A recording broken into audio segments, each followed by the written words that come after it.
Bienvenue sur notre chaîne Ilahi Poussula. Assalamu alaikum wa rahmatullahi wa barakatuhu. Que la paix, la miséricorde et les bénédictions d'Allah Azza wa Jal soient avec vous. Avec la permission d'Allah, masha'Allah, une fois de plus, nous sommes présents ici avec vous, pour la continuité de notre série de vidéos sur le sujet intitulé le Harj. Alors dans cette vidéo, ça va être un petit peu particulier pour ceux qui suivent notre chaîne et notre travail. Normalement, je fais une vidéo d'introduction dans laquelle je suis présent, mais là, malheureusement, ma santé ne me permet pas d'accomplir ce rôle.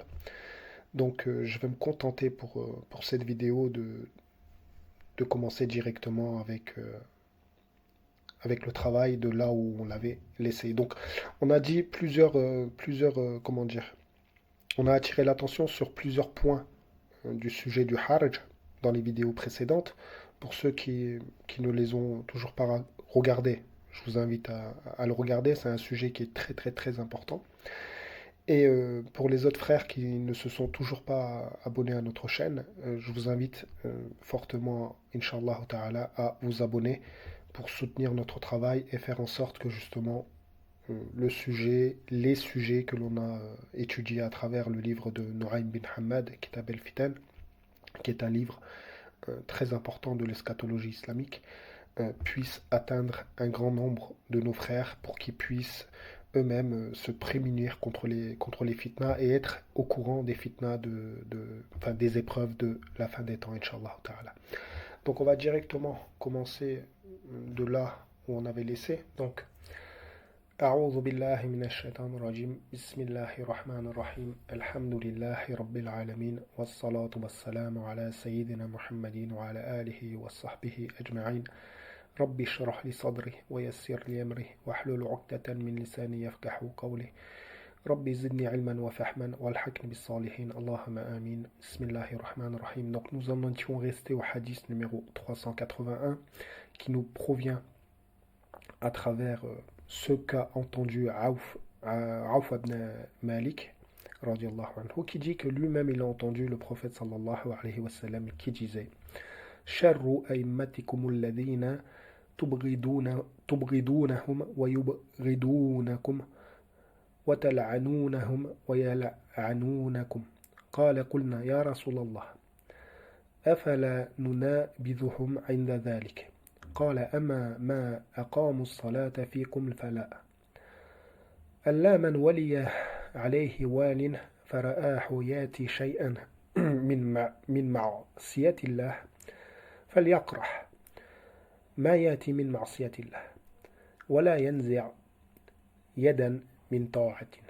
Hadith marfou, hadith sahih, donc c'est un hadith qui a été reconnu en tant que authentique, dans lequel le prophète sallallahu alayhi wa sallam qui dit que le plus mauvais, les plus mauvais parmi vos dirigeants sont ceux contre qui vous êtes en colère, mais ici c'est plus le sens ceux que vous détestez, ceux que vous haïssez et qui vous haïssent, et ceux que vous maudissez et qui vous maudissent.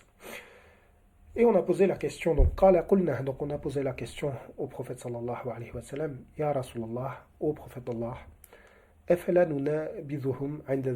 après ce que tu viens de dire, est-ce que nous ne devrions pas les combattre?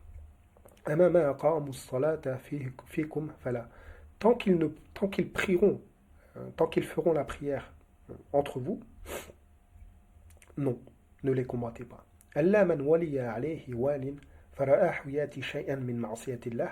Donc, celui qui est dirigé par...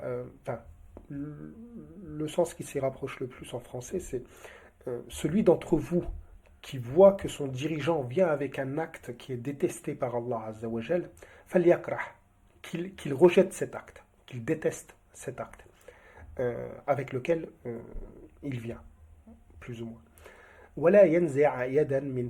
Et qu'il n'enlève pas et qu'il n'écorche pas la main de l'allégeance, c'est-à-dire qu'il continue à lui obéir et qu'il laisse en fait quelque part l'acte avec lequel il se présente pour lui-même. Voilà, c'est plus ou moins le sens du hadith. Donc dans la traduction, je vais partir sur le sens. Alors, ça, c'est un sujet qui concerne le fiqh. Nu'aym bin Hamad l'a mis dans ce chapitre. Allahu a'lam. Continuons avec le hadith suivant. Hadith numéro 382. عن حذيفة بن اليمان رضي الله عنه قال تعودوا الصبر قبل أن ينزل بكم البلاء فإنه لن يصيبكم أشد مما أصابنا مع رسول الله صلى الله عليه وسلم. Hadith mawkouf, hadith da'if, donc c'est un hadith qui est mawkouf parce que c'est la parole non pas du prophète sallallahu alayhi wa sallam, mais c'est la parole de Hudhayfa ibn al-Yaman radiyallahu anhu, et qui a été reconnu da'if parce que dans la chaîne de transmission, pour ceux qui suivent notre travail avec assiduité, il y a Mujahid et Mujahid. Généralement, quand il est dans une chaîne de transmission, généralement le hadith est à caractère faible, ou en tout cas plus ou moins par les savants du hadith, et est caractérisé en tant que faible. Wallahu a'lam. Donc Hudhayfa ibn al-Yaman, il dit, qu'est-ce qu'il dit? Il dit habituez-vous, ta'awwadu, donc habituez-vous, quelque part entraînez-vous à la patience, à l'endurance. قبل أن ينزل بكم البلاء, avant que le mal, les malheurs descendent sur vous. فإنه لن يصيبكم أشد مما أصابنا مع رسول الله.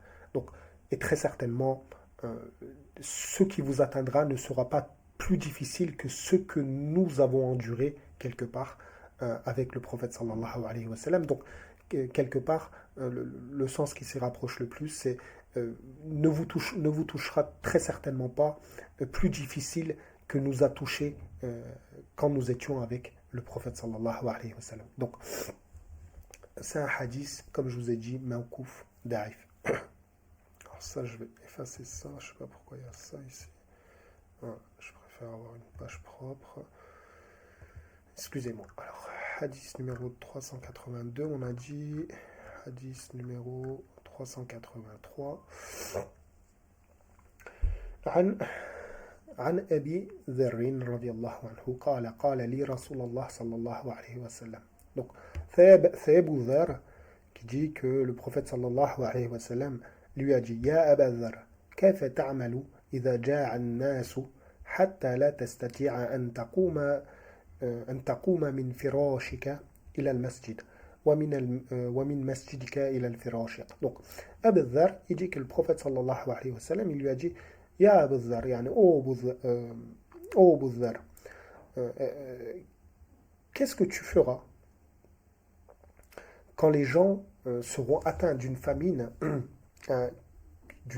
qu'ils auront faim, qu'ils seront atteints d'une famine, à un tel point que tu ne pourras pas te lever de ton lit pour aller à la mosquée, ou plutôt à l'endroit où tu fais ta prière, et vice-versa, c'est-à-dire de la mosquée à ton lit.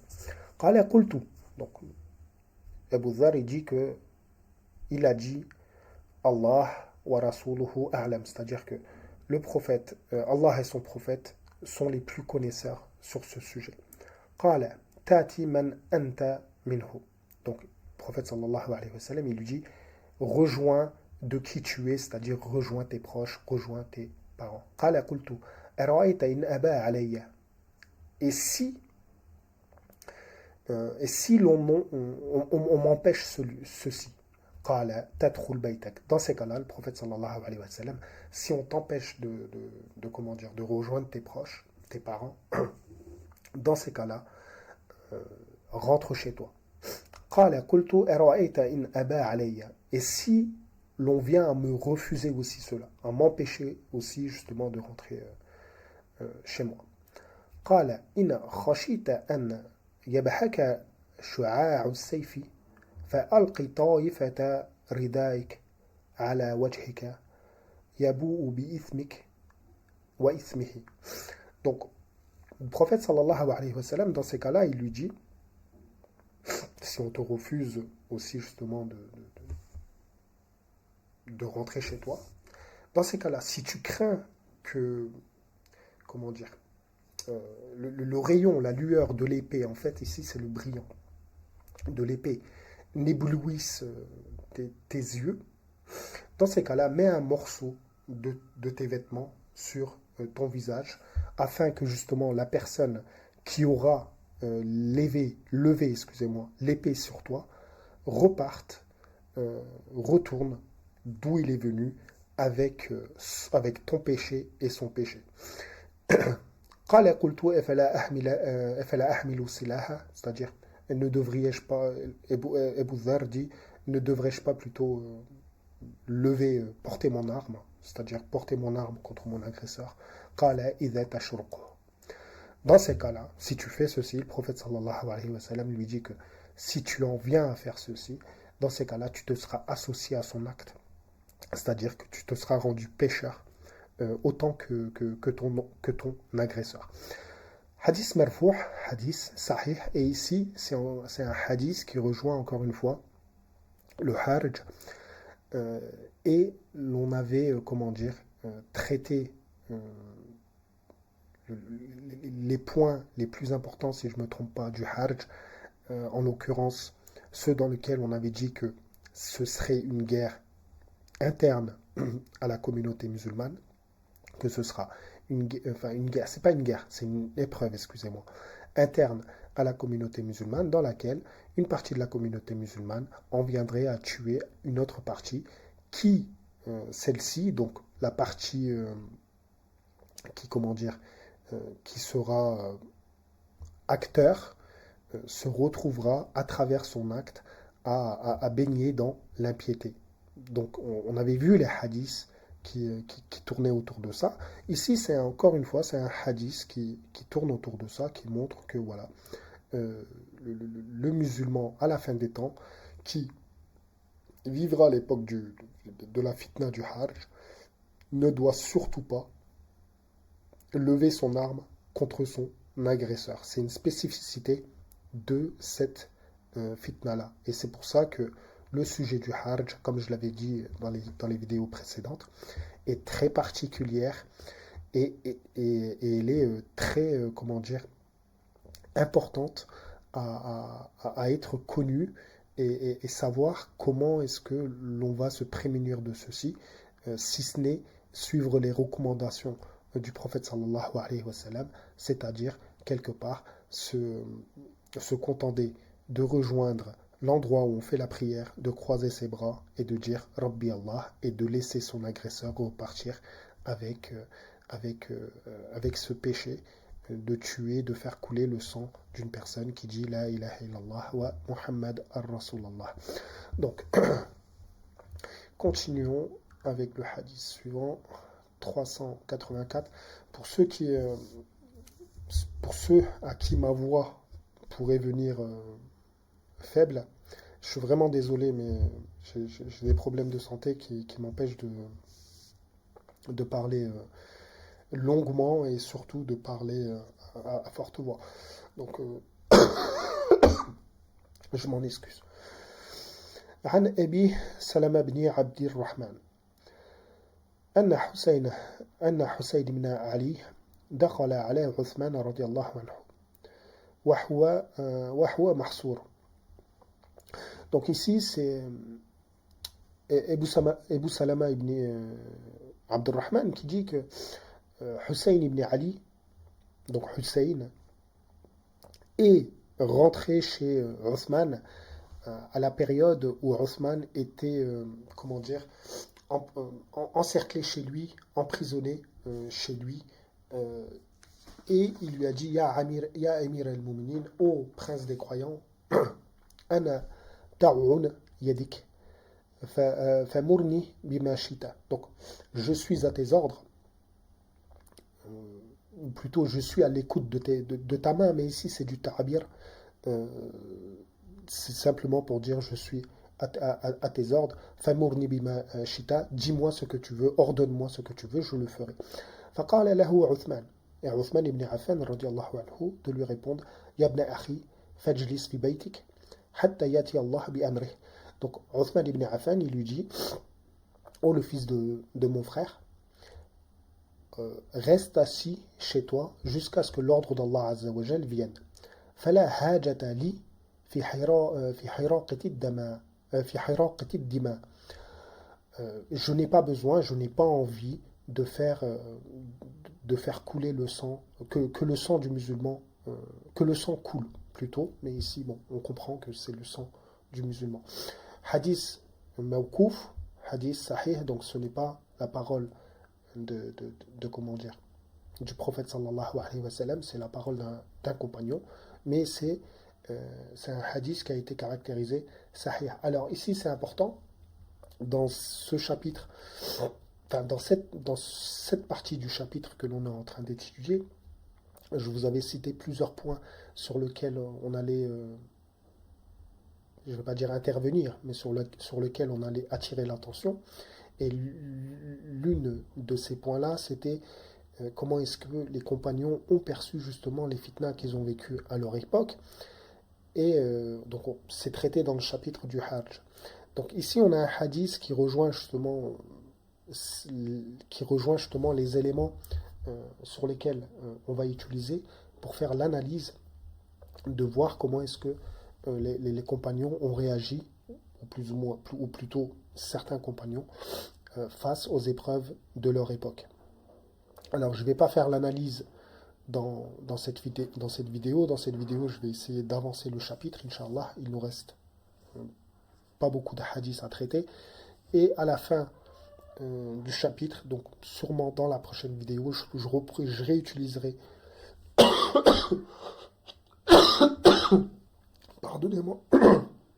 pardonnez-moi, je réutiliserai tous ces hadiths pour vous offrir, Inch'Allah ta'ala, l'analyse la plus juste qui me vienne à l'esprit pour que l'on puisse comprendre comment est-ce que justement les sahaba, eux, ont perçu justement les fitnas qu'ils ont vécues à leur époque. Et est-ce que, c'est surtout ça le point le plus important, et est-ce que ces fitnas que eux ils ont vécues, est-ce qu'ils avaient à voir avec le sujet du Hajj, ou est-ce que c'était deux groupes de fitna totalement différentes. Wallahu ta'ala a'lam. Ceci, on verra à la fin du chapitre avec la partie analyse, Inch'Allah. Donc, comme on a dit dans le hadith numéro 384, hadith mawkouf, hadith sahih. Donc, comme ici, vous pouvez vous en apercevoir, il y a des hadiths que j'ai mis en rouge que l'on ne va pas traiter, tout simplement parce que, comme pardonnez-moi, la raison de ceci, je l'ai marqué ici, le choix de Abu Masoud al-Ansari à propos des fitanes à l'époque des compagnons, c'est-à-dire Abu Masoud al-Ansari, on lui a proposé, Wallahu a'lam, d'intervenir auprès des gens, etc., etc. Et il a eu des positions qui lui sont propres, donc qui lui ont empêché justement de participer à ces fitnas. Et qui sont, pardonnez-moi, alhamdulillah, et qui sont, comment dire, des hadiths qui sont beaucoup trop détaillés. C'est-à-dire qu'on rentre beaucoup trop dans les détails des fitnas de l'époque, et il se peut que certains hadiths ne soient pas très compréhensibles pour la masse. Donc je vais me concentrer sur un certain choix de hadiths pour pouvoir essayer de faire évoluer le chapitre au plus rapide, Inch'Allah. Donc, عن عامر بن مطر قال لي حذيفة يا عامر يغرنك ما تراه والناس يثوبون إلى المسجد. Donc, Ibn Matar, il dit que Hudhayfa ibn al-Yaman, il lui a dit, oh Amir, ne te laisse pas tromper, ne te laisse pas, comment dire, que ce que tu vois ne te laisse pas tromper. Et à ce moment-ci où Hudhayfa ibn al-Yaman lui disait ceci, les gens, wannasu yasubuna ila al-masjid, donc ils allaient ou ils ressortaient de la mosquée. فإن هؤلاء يوشكون أن ينفرجوا عن دينهم كما ينفرج مرأة عن قبولها. Donc, il dit très certainement, sans aucun doute, ceux que tu vois, peu s'en faut qu'ils s'écartent, qu'ils s'éloignent de leur religion. كما تنفرج المرأة عن قبولها. Pour ceux qui suivent mes vidéos, cette partie-là, je ne la traduirai pas, tout simplement parce qu'il peut avoir des sœurs qui écoutent la vidéo et j'ai pas non plus envie de rentrer dans des ta'abir de la langue arabe qui risquent d'offenser nos sœurs musulmanes. فإذا فعلوا ذلك فعليك بما أنت عليه اليوم. Donc, Hudhayfa ibn Yaman, il dit à Ibn Matar, quand, quand ceux-là, justement, s'éloigneront de leur religion, contente-toi de rester sur ce que tu es aujourd'hui. Donc, très certainement, ici, Ibn Matar était quelqu'un qui ne se mêlait, pardonnez-moi, ne se mêlait pas trop des affaires des gens. Et pour savoir, en fait, la réponse, il faut rentrer un peu dans la vie des compagnons. Et c'était quelqu'un qui restait à l'écart, qui s'occupait un peu de ses affaires. Donc, Hudhayfa ibn Yaman lui dit, quand ceci arrivera, c'est-à-dire quand ces gens-là s'éloigneront de leur religion à travers l'acte, vu qu'on travaille le chapitre du Hajj, on devine très très facilement que Hudhayfa ibn Yaman désigne ici le fait que ces gens-là, donc de la période des compagnons, se combattent à un moment ou à un autre. Donc il donne le conseil à Amir, donc à Ibn Matar, de rester à l'écart et de s'occuper de ses affaires. Hadith mawkouf, hadith sahih. Hadith numéro 387, si je ne me trompe pas, ouais, c'est ça. عن حذيفة قال إن الأمر بالمعروف والنهي عن المنكر حسن وليس من السنة أن ترفع السلاح على إمامك. Donc Hudhayfa ibn Yaman radiallahu anhu, il dit que ordonner le bien et empêcher le mal est quelque chose de bien, est quelque chose de louable, et n'est pas de la sunna, c'est-à-dire de la tradition prophétique, de lever les armes contre son dirigeant. Encore une fois, dans la langue française, on va dire dirigeant, alors qu'ici, on voit la terminologie, excusez-moi, du mot imam, qui pourrait être interprété autrement, mais ici, ça a vraiment le sens de dirigeant. Donc, n'est pas de la tradition prophétique de lever ses armes contre son dirigeant. Hadith mawkouf, hadith sahih, c'est un sujet qui concerne la jurisprudence musulmane, et j'ai pas trop envie de rentrer dans les détails de ça. Donc, à étudier avec plus de profondeur pour ceux qui sont, comment dire, fervents de recherche. C'est pas un hadith qui est particulièrement eschatologique, mais bon, je voulais citer parce que c'est aussi intéressant d'avoir d'autres hadiths qui concernent d'autres sujets. Hadith numéro 388. عن سويد بن غفلة قال لي عمر رضي الله عنه. Donc, c'est Suwayd ibn Ghafala qui dit que lui a dit, Omar ibn al-Khattab radiallahu anhu, فَعَلَّكَ تَبْقَى حَتَّى تُدْرِكَ الْفِتَنَ. Il se peut très bien, tabqa, c'est-à-dire que tu restes, ici le sens que tu restes en vie, jusqu'à ce qu'apparaisse, pour faire du bon français, l'épreuve. فَاسْمَعْ وَأَطِعْ وَإِنْ كَانَ عَلَيْكَ عَبْدٌ حَبَشِي. Donc, si tu arrives à l'époque de l'épreuve, de la fitna, écoute et obéis, même si la personne, وَإِنْ كَانَ عَلَيْكَ, même si sur toi, donc ici, même si la personne qui te donne l'ordre est un esclave habashi. In darabaka fasbir. Donc, et s'il vient à te frapper, patiente. أو حرمك أو ظلمك فاصبر. Même s'il vient à t'opprimer, patiente. وإن أرادك على أمر ينقصك في دينك. Et s'il t'ordonne quelque chose comment dire, qui va te faire baisser dans ta religion, mais ici le sens c'est qui est contraire à ta religion. Fakul, alors dis-lui, sam'an wa ta'atan dami duna dini. Donc il dit bien sûr, donc dis bien sûr à vos ordres, mais je préfère sacrifier mon sang que de sacrifier ma religion. Donc hadith mankouf, hadith sahih. Donc ce n'est pas la parole du prophète sallallahu alayhi wa sallam, c'est la parole de Omar ibn al-Khattab radiyallahu anhu. Donc encore une fois,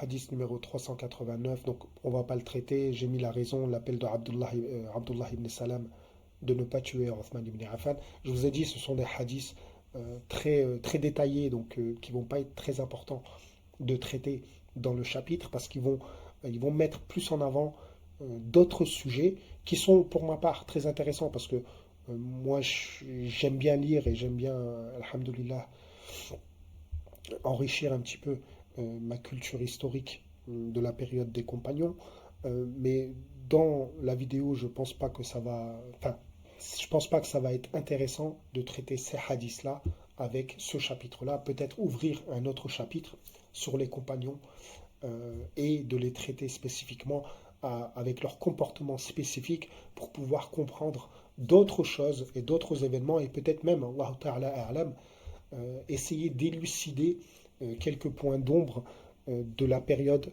des compagnons radiyallahu anhum, Allahu ta'ala a'lam. Donc continuons. Donc tout ce que j'ai mis en rouge, c'est pour des choix très particuliers. Donc ne vous posez pas, ne vous dites pas autre chose, quoi. Je vous explique les raisons pourquoi je ne les traite pas. Donc on va passer directement au hadith numéro 393. عن جرير بن حازم قال سمعت حميد بن حلال العدوي يقول قال رجل منا رأيت عثمان رضي الله عنه بعدما قتل أحسن ما كنت أراه عليه ثياب بياد. Donc ici c'est comment dire, c'est Humayd ibn Hilal al-Adawi qui dit qu'il a vu Uthman ibn Affan radiallahu anhu après qu'il se soit fait qu'il se soit fait tuer. Donc ici il l'a vu en rêve. Alayhi thiyabun bayadun. Donc il avait des habits blancs resplendissants, blancs sur lui. Fakultu, donc je lui ai posé la question, je lui ai dit Ya Amir al-Muminin, ô prince des croyants, Ayyul umuru wajadta athwaq. Quel est أثوق أي الأمور وجدت أثوق. Quelle est la chose la plus pertinente que tu as trouvée? قال الدين القيم ليس فيه سفك الدم. La religion droite ne comprend pas en elle le fait de faire couler le sang. ثلاث مرات. Donc il a répété ceci, la religion droite ne comporte pas en elle le fait de faire couler le sang. Il a répété cette phrase 3 fois. فَلَمَّا كَانَ يَوْمُ الْجَمَلِ. Et quand j'étais présent le jour de Jamal, donc la bataille du chameau, excusez-moi. لَبِسْتُ سِلَاحِي, donc j'avais pris mon arme, et وَرَقِبْتُ فَرَاسِي, j'avais monté mon cheval, وَأَخَذْتُ رُمْحِي, et j'avais pris ma lance, si je ne me trompe pas. Ma lance, oui, effectivement. وَكُنْتُ فِي الرَّعْلَةِ الْأُولَى. Et j'étais dans le premier petit groupe qui s'est présenté quelque part pour cette bataille.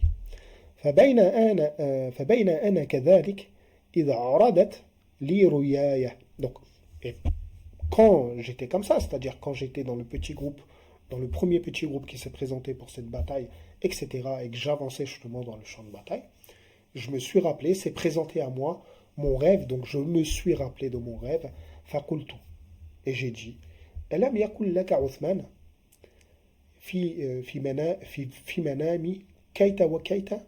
Est-ce que Othman ne t'avait pas dit dans ton rêve, pendant ton sommeil plutôt, Keita wa Keita, donc Keita wa Keita, c'est comment dire, c'est du kinaya, ça revient à dire Kada wa Kada, donc de répéter en fait ce que Othman ibn Affan lui avait dit, donc ceci et ceci. Fasaraftu farasi, donc il a le manzil, donc j'ai renvoyé comment dire, mon cheval euh, à son campement, à son lieu en fait. فألقيت سلاحي et j'ai jeté mon arme. فجلست في بيتي et je suis resté assis chez moi حتى انقضى ذلك الأمر jusqu'à ce que se termine, jusqu'à ce qu'arrive à sa fin cette affaire. لم أخرج منه في شيء et je ne suis pas sorti de elle je ne suis pas sorti de elle tant que cette affaire ne se soit pas terminée, ou dans un autre sens que l'on pourrait traduire, c'est dans cette affaire, je n'ai absolument rien sorti, je ne me suis pas présenté, je n'ai pas combattu, je n'ai rien fait quelque part. Hadith mawkouf, isnaduhu sahih. Donc, c'est un hadith qui est mawkouf, ce n'est pas la parole du prophète sallallahu alayhi wa sallam, c'est la parole d'un compagnon qui montre que voilà, encore une fois, on a des compagnons qui, selon la période dans laquelle ils ont vécu et les événements qu'ils ont vus, ont refusé quelque part de participer à certaines épreuves. Alors, effectivement, à l'époque de Uthman ibn Affan, radiallahu anhu, on a eu une certaine, enfin, la communauté musulmane a vécu une certaine épreuve. Inch'Allah ta'ala, dans la partie analyse, j'en viendrai, j'essaierai de vous apporter quelques éléments pour que vous compreniez bien de quoi est-ce que l'on parle, parce que la fitna, l'épreuve qu'a vécu Uthman ibn Affan, il y a beaucoup de choses qui sont dites, il y en a très très peu qui approfondissent le sujet et disent ce qui est le plus juste, wallahu a'lam. Et de l'époque de Ali ibn Abi Talib. Donc il faut savoir que ces deux grandes périodes, ces deux grands califes de la communauté musulmane ont vécu des périodes, surtout vers la fin de leur règne, des périodes assez difficiles dans la communauté musulmane.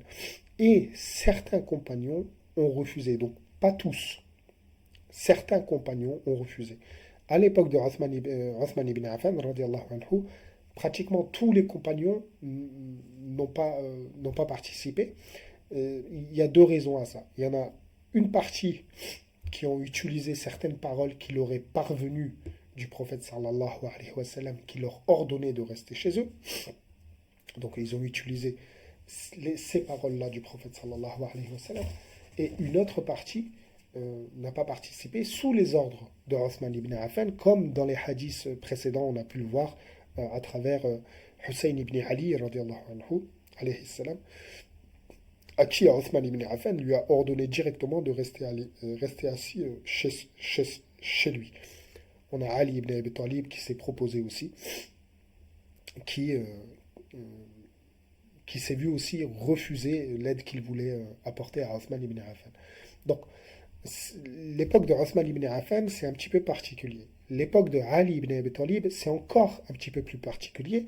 Juste une petite parenthèse, à savoir que l'époque de Ali ibn Abi Talib, tout ce qu'il y a eu à l'époque de Ali ibn Abi Talib n'est que la continuité des épreuves qui ont surgi à l'époque de Uthman ibn Affan. Donc, j'ouvre la parenthèse, je vous laisse ça comme ça, et puis dans la partie analyse, Inch'Allah ta'ala, on essaiera d'approfondir, j'essaierai de vous apporter quelques éléments peut-être intéressants qui seront peut-être bons pour vous à savoir, pour que vous puissiez bien analyser l'histoire correctement. Ce qui vous permettra par la suite, Inch'Allah ta'ala, de mieux comprendre ce qui s'est passé, ce qui ne s'est pas passé. Wallahu a'lam. Donc on est sorti un petit peu de notre sujet, mais bon, je tenais à vous dire ceci. Donc, hadith numéro 393, Mawkouf isnaduhu sahih. Donc, il n'y a pas de problème dans la chaîne de transmission. Et le hadith en lui-même ne comporte pas de problème particulier. Donc 394, l'innocence de Ali ibn Abi Talib dans le meurtre de Othman ibn Affan et l'accusation portée contre lui. Donc je vous donne les raisons, hein. Encore une fois, c'est un hadith qui est très détaillé. On a accusé Ali ibn Abi Talib de faire partie des gens qui ont comment dire, qui ont joué un rôle dans l'assassinat de Othman ibn Affan et à Ali ibn Abi Talib de se défendre contre ça. Radiyallahu anhu alayhi salam. Donc hadith numéro 395, hadith numéro 396. عن الحسن donc حسن بن علي قال محمد بن المسلمة أعطاني رسول الله صلى الله عليه وسلم سيفا فقال قاتل به المشرقين ما قوتلوا. Donc c'est Hassan ibn Ali alayhi salam qui dit que Muhammad ibn Maslama lui a dit A'atani Rasulallah. Donc, le prophète sallallahu alayhi wa sallam m'a donné un épée. Et il m'a dit, faqala, et il a dit plutôt, qatil bihil mushriqin ma qutilu. Donc, combat avec cette épée les associateurs qui vous combattent. فإذا رأيت أمتي تضرب بعضها في بعض فأتي به أهدا فاضرب به حتى ينقصر. Donc, combat avec cette épée les associateurs tant qu'ils vous combattent ou que vous combattez. Faïda, mais si tu vois, mais ou plutôt quand tu verras, Ra'aita ummati, ma communauté, tadribu ba'duha fi ba'din, qui se frapperont les uns les autres, pour faire du bon français. Fati bihi uhudan fadrib bihi. Présente-toi à Uhud, donc la montagne, hein, le mont Uhud, et frappe-le contre Uhud. Donc ici à comprendre contre l'un des rochers d'Uhud. Hatta yanqasir, jusqu'à ce qu'il se casse. Thumma ijlis fi baytik, puis reste assis chez toi. Hatta tatiyaka yadun khati'a, jusqu'à ce que te vienne la main d'un pécheur ou maniyatun qadiya, jusqu'à ce que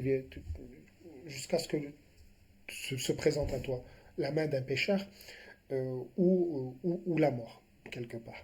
Donc ici, ça rejoint le sujet du Hajj, quelque part, avec les mêmes caractéristiques. C'est-à-dire que si tu vois que la communauté de Mohammed sallallahu alayhi wa sallam commence à se combattre entre eux, reste assis chez toi et puis ne t'en mêle pas. Et si quelqu'un se présente à toi justement pour t'enlever la vie, ne t'y oppose pas, résigne-toi à ton sort, quelque part accepte, afin justement que la personne qui t'agresse reparte avec son péché et ton péché. Et c'est ce que j'ai fait. Donc ici, pour comprendre le hadith, faudrait partir à la période de Muhammad ibn Maslama. À quel fitna est-ce qu'il a, comment dire, est-ce qu'il a été présent? Est-ce qu'il a été présent? Est-ce qu'il a été présent simplement à la fitna de Othman ibn Affan, de Ali ibn Abi Talib, ou est-ce qu'il a été présent aussi à la fitna de comment dire, qu'il y a eu entre Al-Hajjaj et Ibn Zubayr, par exemple, et encore d'autres fitnas. Allahu a'lam. Donc, hadith mawkouf, hadith sahih. Donc ici, on voit encore, comme je vous ai dit tout à l'heure, qu'une certaine partie de la communauté du prophète, enfin, de la communauté musulmane, n'a pas participé pendant la période des compagnons à certains événements, parce qu'ils ont été avertis justement par le prophète sallallahu alayhi wa sallam, et Muhammad ibn Maslama, justement, il fait partie de ces personnes-là. Après, ce sont une catégorie de personnes que l'on peut compter sur les doigts d'une main. Hein. C'est pas comment dire, c'est pas tout le monde qui a eu l'honneur d'être prévenu par le prophète sallallahu alayhi wa sallam, si ce n'est que le prophète sallallahu alayhi wa sallam avait un message général qu'il a émis à la communauté de Mohammed, enfin, à sa communauté, donc à la communauté musulmane, en disant de ne pas retourner à l'époque de l'ignorance en vous frappant euh, le cou les uns des autres. Donc ça, c'était le message général. Mais après, il y a eu des personnes qui ont été averties particulièrement, comme Mohammed ibn Maslam. Donc hadith marfou, hadith sahih, donc ici c'est la parole directe du prophète sallallahu alayhi wa sallam. Hadith numéro 398, non excusez-moi 97. عن عن أبي بردة بن أبي موسى قال دخلنا على محمد بن مسلمة بالربزة بربذة فقلت له ألا تخرج إلى الناس فإنك في هذا الأمر بمكان يسمع منك. Donc ici encore une fois on a encore le même compagnon euh, qui est interpellé, chez qui l'on pénètre, et on lui demande justement فقلت له, donc c'est An Abi Bourdata ibn Abi Moussa qui dit justement, qui est l'acteur principal de ce hadith, qui pénètre chez Mohammed ibn Maslama et qui lui dit Ela takhruju ila nas, donc ne vas-tu pas te présenter, ne vas-tu pas sortir vers les gens. Donc ici le sens pour faire du bon français c'est ne vas-tu pas t'adresser aux gens. فإنك في هذا الأمر بمكان يسمع منك. Donc très certainement dans cette affaire tu es dans une posture dans laquelle les gens t'écouteront, porteront oreille à ce que tu dis. فقال إن رسول الله صلى الله عليه وسلم قال إنه ستكون فتنة وفرقة فاضرب بسيفك عرضه أحد. Donc il dit que le prophète sallallahu alayhi wa sallam l'a prévenu qu'il y aura très certainement إنه ستكون فتنة, qu'il y aurait une épreuve وفرقة, et un divisement, et une division, excusez-moi. فاضرب بسيفك, donc quand ceci arrivera, frappe ton épée sur le flanc de Uhud. وكسر نبلك, et coupe et casse tes flèches. وقطع وترك, et coupe tes cordes. وقعد في بيتك, et reste assis chez toi. فقد فعلت ما أمرني به, et moi je me contente de faire ce qu'il m'a ordonné. وإذا سيف معلق بعمود الفسطاط, donc il y avait un épée qui était accroché. فأنزله, donc il l'a fait descendre. فإذا سيف من حبش, donc il s'est aperçu, donc Abi Bourdata ibn Abi Moussa, il s'est aperçu que ce n'était pas un épée ordinaire, que c'était un épée en bois. ثم قال, et puis il a dit قد فعلت بالسيف ما أمرني, donc j'ai fait avec l'épée j'ai fait ce que le prophète sallallahu alayhi wa sallam m'a ordonné. وهذا أعده أهيب به الناس, et ceci je l'ai préparé, je le porte quelque part, je le tiens à côté de moi, simplement pour en dissuader, pour que ce soit une dissuasion pour les gens. Voilà. Hadith marfou, hadith da'if. Da'if, pourquoi? Parce que Ali ibn Zayd dans la chaîne de transmission. Donc encore une fois, on voit, même si le hadith il est da'if, que il y a certaines personnes, et dont Mohammed ibn Maslama en fait partie, que certaines personnes ont été prévenues particulièrement par le prophète sallallahu alayhi wa sallam, et qu'ils ont tenu quelque part leur engagement envers le prophète sallallahu alayhi wa sallam. Donc continuons. Hadith numéro 398. عن أبي عثمان أن رسول الله صلى الله عليه وسلم قال يا خالد بن غرفة إنه سيكون أحداث وفتن واختلاف. Donc le prophète sallallahu alayhi wa sallam il dit à Khalid, donc c'est pas Khalid ibn Walid, c'est Khalid ibn Ghurfata, إنه سيكون أحداث, donc il y aura des événements, وفتن, et des épreuves, واختلاف, et des divergences. فإن استطعت أن تكون المقتولة ولا تكون القاتل فافعل. Donc Quand ceci arrivera, quand tu verras ces trois événements, enfin, ces trois groupes d'événements, si tu peux être la personne qui est tuée et non la personne qui tue, dans ces cas-là, fais-le. Hadith marfou', hadith da'if, parce que dans la chaîne de transmission, nous avons Ali ibn Zayd.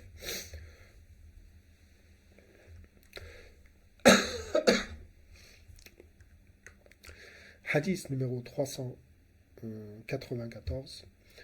قال عبد الله بن عمرو رضي الله عنه لم أراه وأحال على أحد دونه كنت أقرأ هذه الآية استعوذ بالله ثم إنكم يوم القيامة عند ربكم تختصمون سورة زمر verset 31 فكنت أرى أنها في أهل الكتاب. Donc ici c'est un compagnon qui dit que quand il lisait la sourate Az-Zumar, verset 31, donc, donc, et puis, vous disputerez le jour du jugement auprès de votre Seigneur, auprès de votre Seigneur, oui, pour faire du français. Donc, moi, je pensais que ce verset avait été révélé au sujet de Ahl al-Kitab, c'est-à-dire les gens du livre. Donc ici, en l'occurrence, les Yahudi. Jusqu'à ce que une partie d'entre nous frappe le visage d'une autre partie avec leur épée.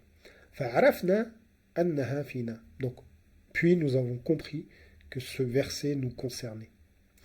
Hadith da'if, pourquoi? Parce que dans la chaîne de transmission, nous avons, comment dire,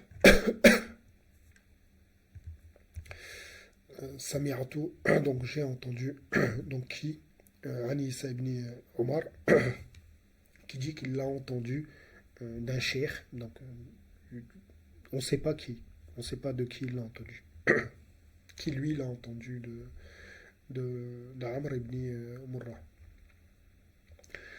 Donc, comme on a dit, hadith da'if. Donc, 400, on ne le fait pas. Hadith numéro 402. Haddathani, donc qui nous le rapporte? An Sulayman ibn Abdil Malik. Qala haddathani rajulun min ahli al-Yaman. Donc, lui a apporté une personne parmi les habitants du Yaman. Sami'atu Sa'ad ibn Malik radiyallahu anhu. Donc j'ai entendu Sa'ad ibn Malik. Yaqulu, donc qui disait Kuntu rajulan min ahli Mecca. Donc j'étais une personne parmi les habitants de la Mecque. Biha mawlidi wa dari wa mali. Donc Biha mawlidi, donc l'endroit où je suis né, l'endroit où j'avais ma maison et l'endroit où j'avais mes biens. فلم أزل بها حتى بعث الله تعالى نبيه صلى الله عليه وسلم فآمنت به واتبعته. Donc فلم أزل, donc j'y suis resté بها حتى بعث الله, jusqu'à ce qu'Allah Azza wa Jal envoie son messager Mohammed sallallahu alayhi wa sallam, en qui j'ai cru et qui j'ai suivi. Et puis j'y suis resté donc à la Mecque le temps que Allah Azza wa Jal a voulu que j'y reste.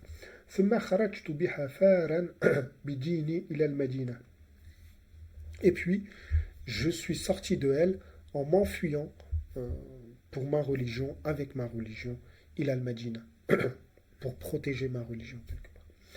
فلم أزل بها حتى جمع الله لي بها مالي وأهلي. Donc, et j'y suis resté jusqu'à ce que Allah Azza wa Jal rassemble pour moi mes biens et ma famille.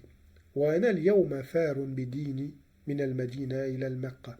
Et aujourd'hui, je me retrouve à m'enfuir pour ma religion ou avec ma religion de Médine vers la Mecque, comme je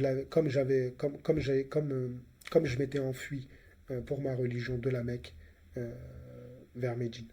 Hadith mawkouf, hadith da'if. Pourquoi? Parce que on ne sait pas qui est la personne euh, parmi les habitants du Yémen qui a transmis ce hadith. Allahu a'lam. Donc 403, on ne le fait pas. 404. أنا خالد بن سمير قال هرب موسى بن طلحة بن عبيد الله من المختار إلى البصرة مع وجوه أهل الكوفة. Donc Moussa ibn Talhat ibn Ubaydullah s'est enfui comment dire, est parti plutôt vers Basra avec Ma'a Wujuhi Ahl al-Kufi, avec les gens, comment dire, je sais pas, quelque part on pourrait dire avec les leaders avec les leaders des gens de Koufa. وكان الناس يرون في زمانه أنه المهدي. Et les gens de cette époque, de son époque plutôt, pensaient de lui qu'il était El-Mahdi. وسمعته يوما وذكر الفتن. Donc, et puis je l'ai entendu un jour pendant qu'il citait qu'il citait l'épreuve plutôt, El-Fitan. Donc ici c'est au Moufrad, donc c'est une fitna bien particulière. فقال رحم الله وعبد الله ابن عمر أو أبا عبد الرحمن. Donc que Allah Azza wa Jal fasse miséricorde à Abdullah ibn Omar ou à Aba Abdurrahman, etc. Donc ce hadith-là, je l'ai cité. Pourquoi? Parce que, non pas parce qu'il a à voir avec le chapitre, je l'ai cité parce que, tout simplement, on voit ici que certaines personnes de l'histoire musulmane ont été, je ne vais pas dire jugées, mais les gens ont pensé qu'ils étaient le Mahdi, et justement, cette personne-là en fait partie. Donc il y a plusieurs personnes comme ça dans l'histoire musulmane de qui on a pensé que c'était le Mahdi alayhi salam, et l'histoire nous prouve à l'heure d'aujourd'hui qu'il n'en était pas. C'est tout simplement pour ça que je le cite. Ceci nous aidera plus tard quand on ouvrira le chapitre du Mahdi alayhi salam avec plus de détails. Avec plus de détails. Que l'on ouvrira le chapitre tout simplement parce que Kitab el-Fitan, c'est un très très grand livre. Il comporte beaucoup de chapitres, et puis bon, on met du temps avant d'arriver peut-être à des sujets qui sont beaucoup plus importants, mais c'est pas grave, les sujets que l'on traite nous permettent, à travers le travail que l'on fait, de pouvoir les analyser et Inch'Allah Ta'ala de créer une bonne base pour avoir une bonne compréhension plus tard du sujet du Mahdi, et pas partir sur des explications ou des analyses qui sont totalement contradictoires avec certains hadiths et avec la réalité tout simplement. Donc hadith maqtou' sahih al-isnad, donc la chaîne de transmission n'a pas de problème particulier, même s'il y a une petite coupure. Sahih al-Isnad, non, excusez-moi, la chaîne de transmission n'a pas de problème particulier, c'est le hadith en lui-même qui est maqtou'. Donc sûrement ici que les savants ont remarqué qu'il y a dans d'autres livres de muhaddis, Wallahu ta'ala a'lam, peut-être un autre hadith qui ressemble à celui-ci, avec une autre chaîne de transmission qui complète peut-être le hadith, ou voire même avoir la même chaîne de transmission, mais dans une version beaucoup plus longue, dans laquelle il y a beaucoup plus de détails. Wallahu ta'ala a'lam. Hadith numéro 402. سمعت أبا درداء رضي الله عنه يقول حبذا موتا على الإسلام قبل الفتن hadith mawkouf, hadith da'if. Donc c'est un hadith qui est faible dans la chaîne de transmission. Il y a énormément de... on a un manque ici, An ibn Shawzab. Donc juste avant Ibn Shawzab, on ne sait pas qui est-ce qu'il y a. Et Yazid el-Basri, donc ici, a été reconnu en tant que faible, a été caractérisé en tant que faible. Et c'est un hadith qui n'est pas la parole du prophète sallallahu alayhi wa sallam. Donc il a été reconnu faible pour ces deux éléments. Dans lequel il dit Sami'a, donc Yazid el-Basri, où lui il a entendu Sami'a Mutarrif ibn Shikhir, qui disait qu'il avait entendu lui-même Abu Darda radiallahu anhu, qui disait Habbadha mawtan ala al-islami qabla al-fitan. Donc, quelque part pour faire du bon français, ici, ça serait de dire j'espère tellement, je désire tellement mourir dans l'islam, donc en étant musulman, avant l'apparition des épreuves.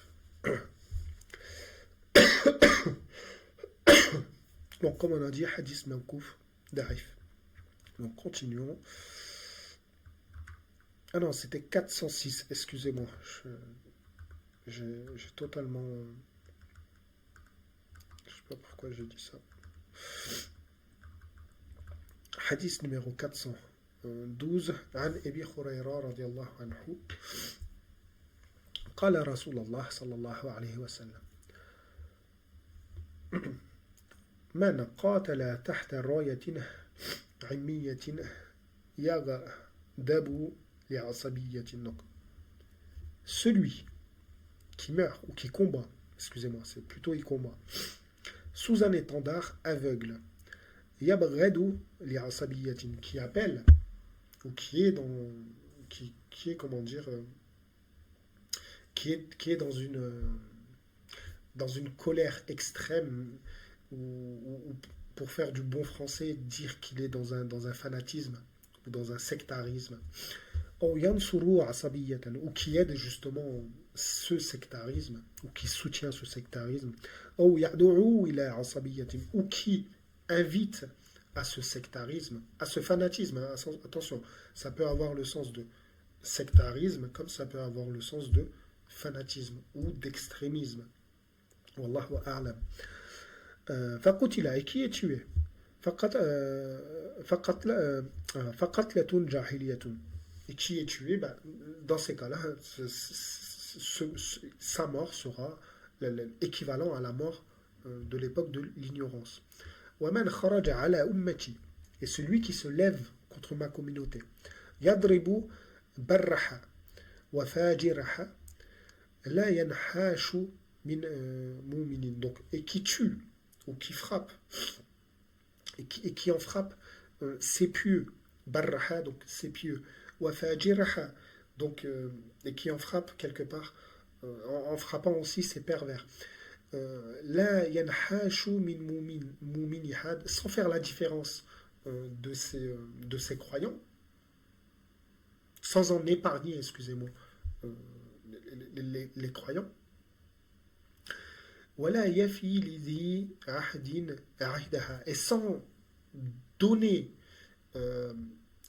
comment dire, et ne pas accomplir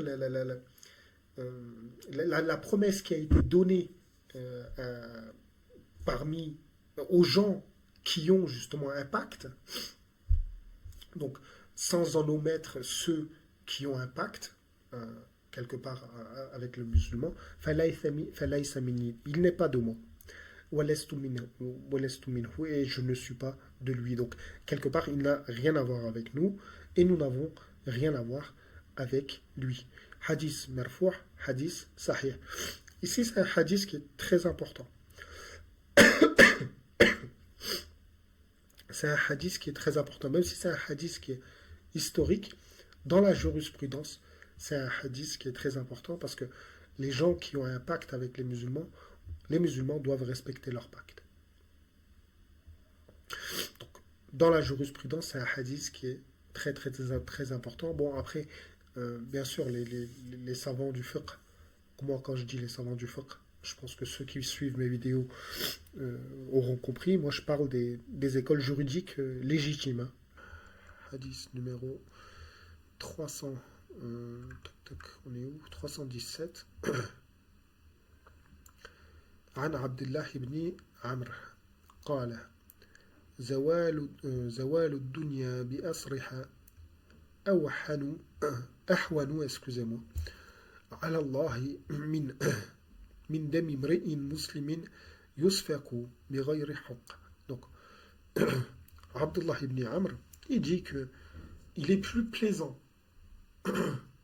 Enfin, c'est pas plaisant, excusez-moi. Il est plus supportable aux yeux d'Allah Azzawajal la disparition de toute la terre que le sang d'un musulman qui coule injustement. Voilà. Il est plus supportable aux yeux d'Allah Azzawajal que toute la planète disparaisse que le fait que le sang d'une personne musulmane coule injustement. Voilà. C'est plus ou moins ça le sens du hadith. Continuons. Hadith numéro 419. عن أبي موسى الأشعري رضي الله عنه قال ذكر رسول الله صلى الله عليه وسلم بين يدي الساعة فتنة. Donc,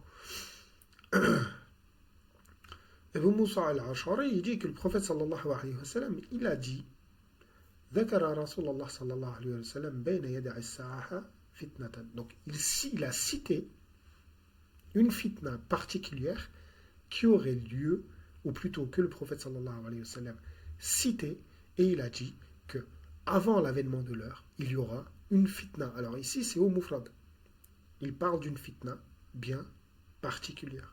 ثم قال أبو موسى والذي et puis Abu Moussa, donc il s'est passé une discussion, et Abu Moussa a dit والذي نفسي بيده. Donc par Allah, encore une fois, c'est du qinaya, simplement pour dire Wallahi Mali walakum minha mahrajun. Il n'y a pas, ni pour moi, ni pour vous, de cette fitna-là, une issue, si ce n'est ce que nous a dit le prophète sallallahu alayhi wa sallam à son sujet. Illa an nakhruja minha kama dakhalnaha. C'est-à-dire que nous sortirons de cette fitna-là, donc cette fitna bien particulière, comme nous y sommes rentrés. Voilà, nuhdithu fiha shay'an.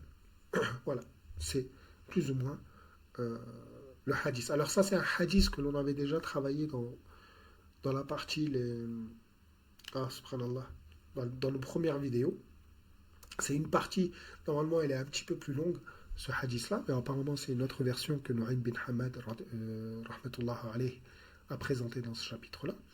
Mais on l'avait déjà travaillé. Donc, Abu Musa al-Ash'ari, il dit que il cite une fitna particulière, mais il ne donne pas le détail de la discussion. Et il jure qu'il n'y a pas d'autre issue de cette fitna, qu'il n'y a pas d'autre issue de cette fitna que d'en sortir comme l'on y rentre quelque part. Voilà. Alors, je vais noter 419 aussi. Donc, on arrive petit à petit vers la fin, Inch'Allah. Donc, hadith numéro 422. عن الحسن قال رسول الله صلى الله عليه وسلم للحسن بن علي ابن هذا سيد. Donc, c'est un hadith qui est connu. Le prophète sallallahu alayhi wa sallam, c'est un hadith qui nous est transmis d'après El-Hassan, qui lui le transmet. Enfin, dans cette version du hadith, il manque une personne dans la chaîne de transmission, mais ce n'est pas particulièrement important parce que c'est un hadith qui est connu, dans lequel El-Hassan dit que le prophète sallallahu alayhi wa sallam a dit au sujet de justement El-Hassan, Ibn Hadha Sayyidun, mon fils que vous voyez, mon fils que vous voyez, est un maître. سيصلح الله على يديه بين فئتين. Allah Azza wa Jal réconciliera à travers ses deux mains deux grands groupes parmi les musulmans. C'est un hadith qui est très très connu, hadith marfou', mursal, da'if, وَمَعْنَاهُ صَحِيح. De toute façon, les, les, les, les, les savants qui ont traité de Kitab al-Fitan ont noté وَمَعْنَاهُ صَحِيح, c'est-à-dire le sens est sahih. Pourquoi? Parce qu'il y a d'autres versions de ces hadiths qui sont très connus et qui sont beaucoup plus sains. Et effectivement, historiquement aussi, c'est un fait. Hassan ibn Ali, alayhi salam, a fait vivre la communauté, comme je l'ai dit dans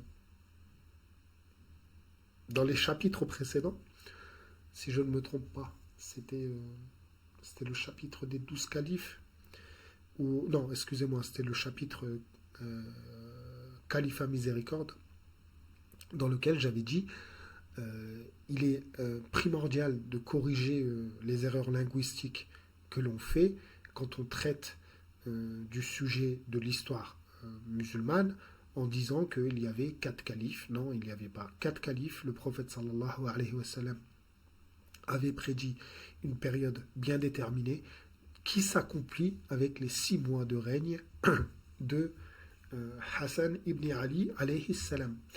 Et que de ce fait, le fait de dire qu'il y a dans la communauté musulmane 4 grands califes, c'est quelque part une trahison à la parole prophétique et quelque part aussi qui n'est pas correcte, parce que Hassan alayhi salam n'était pas obligé de donner le califat à la personne à qui il l'a donné. Il aurait pu combattre, il aurait pu choisir le chemin du combat et ça aurait été légitime.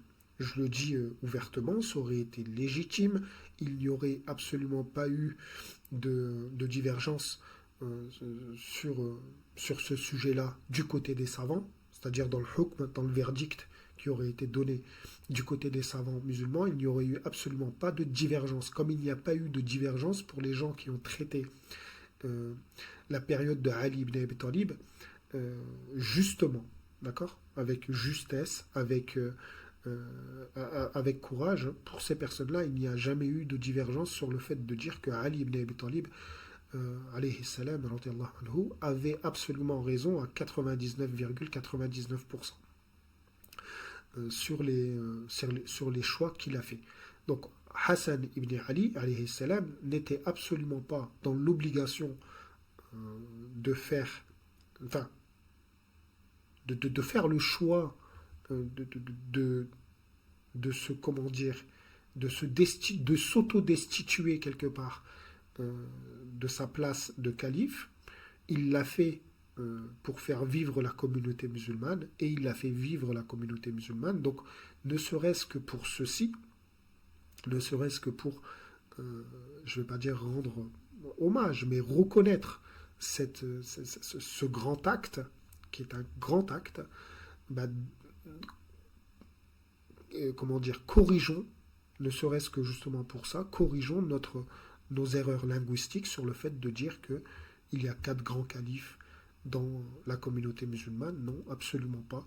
Il y a 5 grands califes, et Hassan ibn Ali alayhi salam est le 5e de ces grands califes. Son geste est un geste noble et est un geste qui doit être reconnu comme tel.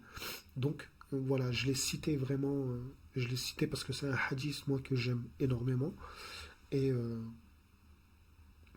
voilà, tout simplement. Subhanallah. Continuons. Hadith numéro 423.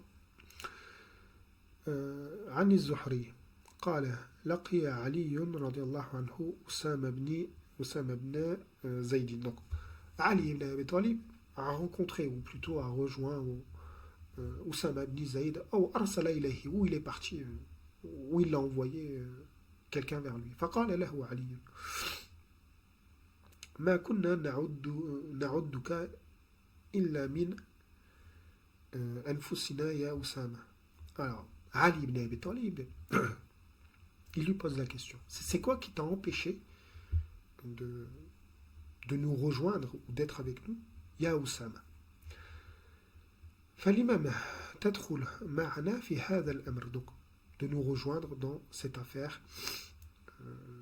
Donc là, c'est l'époque de Ali ibn Abi Talib, on parle soit de la bataille du chameau, soit de, euh, comment dire, de la bataille de Siffin. Wallahu a'lam. Donc c'est l'un ou l'autre. فقال أسامة يا أبا الحسن. Oh toi le, le, le père de Hassan. إنك والله لا أخذت مشفر الأسد. Donc par Allah, si tu en venais à attraper les subhanallah, comment dire ça en français, si tu en venais à attraper les griffes, mais c'est pas cette terminologie là que j'ai envie d'utiliser, les griffes d'un lion, ou les pattes d'un lion plutôt, la akhasta bi mashfarihi al-akhar, j'en attraperai l'autre patte, ma'aka, avec toi, hatta nahlika jami'an, j'en attraperai l'autre avec toi pour soit vivre ensemble, soit mourir ensemble. فأما هذا الأمر الذي أنت فيه فوالله ما كنت لا أدخل معك فيها أبدا. Donc, malgré que je te sois aussi dévoué que ça, hein, là je vais sur le sens, je vous explique un peu ce que Oussama essaye d'expliquer à Ali ibn Abi Talib. Quelque part, il lui dit que malgré que je te sois dévoué à ce point-ci, c'est-à-dire si tu en venais à attraper l'une des pattes d'un lion, j'en attraperai l'autre pour soit mourir avec toi, soit vivre avec toi. Mais de l'affaire dans laquelle tu es aujourd'hui, mais cette affaire-ci dans laquelle tu es,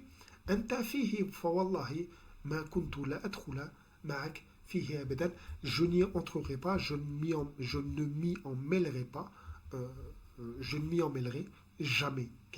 Le harj, donc, on avait dit ça, et si je ne me trompe pas, il doit en rester encore un, non, encore deux. Hadith numéro 430. عن ابن أبي بقرة عن أبيه قال قال رسول الله صلى الله عليه وسلم ألا لا ترجعوا بعدي دلالا يضرب بعضكم رقاب بعدي مرفوع صحيح. Donc ne retournez pas à l'erreur, ne devenez pas quelque part, ne devenez pas des égarés après moi en vous frappant les uns, en frappant le cou les uns des autres, en vous frappant les coups des uns des autres. Donc ça, c'était le hadith, comme je vous avais dit, qui a été émis à toute la communauté, ou plutôt à tous les compagnons. Hadith marfou', hadith sahih, et on a vu qu'il y a des gens particuliers qui ont été prévenus spécifiquement. Donc eux se comptent dans comment dire, eux se comptent sur les doigts d'une main, hein. Il s'agit de 4-5 personnes à travers les hadiths que l'on peut retrouver comme ça, qui ont été prévenus par le prophète sallallahu alayhi wa sallam directement. Mais sinon, le message commun qui a été émis aux compagnons, c'est vraiment ce hadith-là. Donc, ne vous égarez pas après moi en vous frappant les coups des uns des autres, donc en vous frappant quelque part les uns les autres. Donc ça, c'est le message général qui a été émis à la communauté autour du prophète sallallahu alayhi wa sallam, donc à sa communauté quelque part. Donc pour cette vidéo-ci, ça va être tout. Je ne vais pas faire de partie analyse. Il nous reste vraiment une vidéo avec une quantité plus ou moins égale à ce que l'on a travaillé aujourd'hui comme hadith avant de terminer le chapitre. Donc ce que je ferai, Inch'Allah, si ma santé me le permet, Inch'Allah, je ferai une vidéo finale sur... je terminerai le chapitre, hein, tout simplement. Et puis, Inch'Allah ta'ala, je ferai une partie analyse où je reviendrai sur tous les points, Inch'Allah ta'ala, que l'on a pu voir dans les vidéos précédentes. Et je finaliserai avec une analyse finale pour vous expliquer comment a été perçu justement par les compagnons, eux ceux qu'ils ont perçus, et quelle est la différence des messages qui leur... Enfin, je ne veux pas dire la différence des messages, mais quelle est la différence entre ce que eux ils ont vécu et ce que il a été prophétisé pour Akhir Zaman. C'est pas la même chose. Donc, je vous expliquerai le pourquoi du comment dans la dernière vidéo, Inch'Allah. Je vous dis à tous de rester, pardonnez-moi, sous la protection d'Allah Azzawajal. Je vous dis salam alaikum wa rahmatullahi wa barakatuhu et à très très vite, Inch'Allah ta'ala. Salam alaikum wa rahmatullahi.